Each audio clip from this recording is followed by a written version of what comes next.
Mal aimé, c'est l'éloge des mauvaises herbes.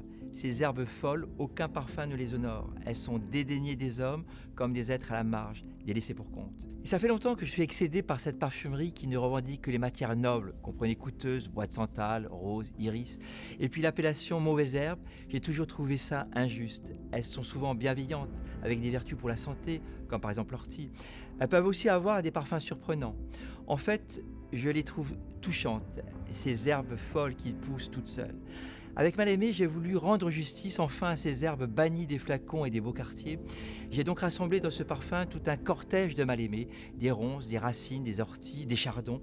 Mais la star de ce parfum, c'est l'inule odorante, une plante commune, jamais utilisée en parfumerie, très présente dans les régions du sud et notamment en Corse. C'est une belle herbe belle, inconnue, qui pousse partout, sur des terrains vagues, des parkings, des plages, dans le maquis.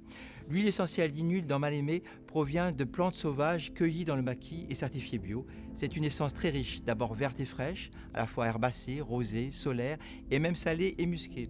Mal-Aimé, c'est aussi un hommage à l'amitié, un parfum dédié à Lucien Caronne, mon complice du maquis et de la brousse. Lucien, c'était un grand spécialiste de l'extraction de plantes à parfum.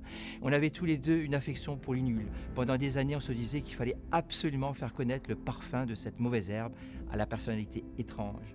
Mais Lucien est parti trop tôt.